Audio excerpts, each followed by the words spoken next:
कर रहा हूं ताकि आप महसूस करें, क्योंकि सोशल मीडिया का जमाना है, चीजें बड़ी तेजी से ट्रांसफर हो रही हैं, दुनिया के विलेज बन चुकी है।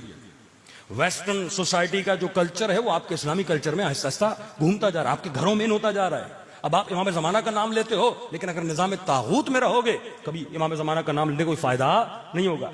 दूसरा काम जिन्होंने किया, जो एज है शादी की उसे इन्होंने बढ़ा दिया। पहले 15 थी, फिर 16 थी, फिर 18 पे लेकर आए। अब 18 में भी शादी करे तो इनका नुकसान है, क्योंकि जितनी भी यंग जनरेशन थी, जो मैन पावर है वो जवानों के हाथ में ना। अब इन्होंने कहा कि अगर औरतें शादी करेंगी तो ऑटोमेटिकली शादी के बाद बच्चे होंगे, बच्चे होंगे तो ये बच्चों को पालने पे लग जाएंगी, जब बच्चे पालेंगी तो काम कैसे करेंगी। तो इन्होंने शादी का जो रेशो वो बढ़ा दिया। अब शादियां वहां पे होती हैं आफ्टर 40-45 ईयर्स के बाद शादी होती है, बाद में अभी तक शादी की नहीं है। अब जाहिर है ये शादी न करे, शहवत को कहां लेकर जाए, जरूरत तो है ना इंसान की। जब ये शादी नहीं करेगा तो गुनाह में पड़ेगा ना। जब शादी की एज का रेशो बढ़ जाएगा या साइकोलॉजिकली बीमार हो जाएगा ना, डिप्रेशन का शिकार हो जाएगा ना, एक चीज की से जरूरत है, उस जरूरत को पूरा करे तो कैसे करे। अब उस जरूरत को पूरा करने के लिए इन्हें गलत गलत जगहों पे इन्होंने पब्स बनाए, शराब खाने बनाए, हाँ, जवानों को खराब करने के लिए गलत जगहें बनाई ताकि ये वहां जाके रिलैक्स हो जाए, लेकिन शादी न करे। फिर कवानीन सख्त बनाए। अब एक बंदा शादी करे, खुदा न खास्ता बीवी के साथ इख्तलाफ हो जाए। अब मसलन ये करोड़पति है, एक लड़की से इसने शादी की, अब जैसे तलाक लेगा का आधा उसका आधा तेरा। अब कहेगा मेहनत मैंने की, मेरी सारी आधी मिलकर उसके बाद चले जाए। तो उसके बाद इन्होंने शादियां करना छोड़ दी, एक नया तस्वुर जन्म लिया जिसे कहते हैं भाई हमने शादी नहीं की लेकिन हमारा लिविंग रिलेशनशिप है।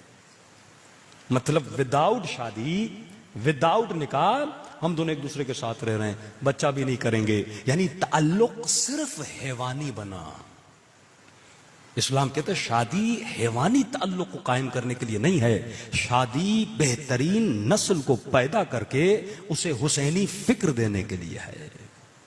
शादी तरबियत इस्लाम के लिए है, वहां पे शादी को रेशा बढ़ता। आज हमारे मुआशरे में ये बीमारी आ रही है, नौजवानों की जो शादी की एज है वो बढ़ती जा रही है।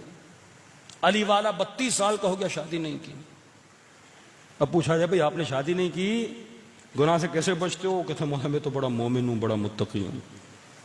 अल्लाह कुरान में हजरत यूसुफ का वाक़ा मैंने सुनाया, इल्ला मन रहिम रब्बी, अगर अल्लाह का बुरहान ना होता, जब एक जरूरत खुदा ने इंसान के वजूद में रखी है तो अपनी आंखों को तबाह करेगा। तो उस मुआशरे में औरत की वैल्यू सिर्फ यह है, वो मर्दों की आंखों की हवस को बुझाने के लिए है। इसकी जिंदा दलील यह है, ये बिलियनर एक्ट्रेसेस जो आप देखते हैं, जब तक जवान होती हैं इनकी वैल्यू होती है, जैसे ये बूढ़ी होती जाती हैं इनकी वैल्यू खत्म हो जाती है, क्योंकि लोग इनको सिर्फ इनकी जिस्मों की वजह से पसंद करते हैं। लेकिन मकतबे अली में जिस्म की वैल्यू नहीं है, रूह की वैल्यू है।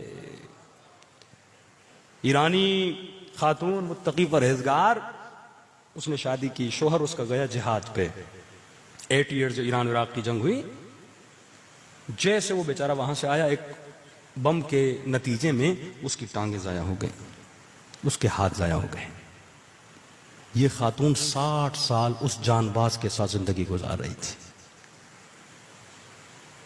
एक यूरोप से औरत आई, उसने कहा तुम कैसी औरत हो जिसकी टांगे नहीं, हाथ नहीं, तुम अभी तक इसकी खिदमत कर रही हो? तो कहने लगी हमारे मकतब में जिस्म को देख के शादी नहीं की जाती, रूह को देख के शादी की जाती है। हाँ? का लाखों मर्द मेरे शोहर पे कुर्बान, जिसने टांगे अल्लाह की राह में कुर्बान की हैं, जिसने हाथ अल्लाह की राह में कुर्बान किए हैं। लेकिन जो लालच में आके रिश्ते बनाता है, लालच गई रिश्ता खत्म। जो लालच में आके दोस्तियां बनाता है, लालच गई रिश्ता खत्म। अली के पास जाहिरन कुछ भी नहीं था, लेकिन 24 घंटा सलमान अली के दरवाजे पे बैठा रहता था, मालिक अली के दरवाजे बैठा रहता था। तो मौला अली मौजूद थे, लेकिन मौला की मौजूदगी में खवारिज बने, मौला की मौजूदगी में मुनाफिक बने। क्यों? क्योंकि अहले बैत को निजाम विलायत नाफिज नहीं करने दिया गया। मतलब एनवायरमेंट और था, लेकिन इमाम मौजूद था। अगर आप गलत एनवायरनमेंट में रहोगे और उस गलत एनवायरनमेंट में इमाम बारगाह बनाओगे, इस्लामी पता नहीं स्कूल और मदरसे बनाओगे, फिर भी तुम्हारे बच्चे नहीं सुधरेंगे, क्योंकि अली मौजूद थे, लेकिन जो एनवायरनमेंट उन्होंने खड़ा किया था एनवायरनमेंट गलत था। जब तक तेरा एनवायरनमेंट वो नहीं बनता जो इमाम ज़माना चाहते हैं। इब्तदा मुझे कहां से करनी है? अपने घर से करनी है।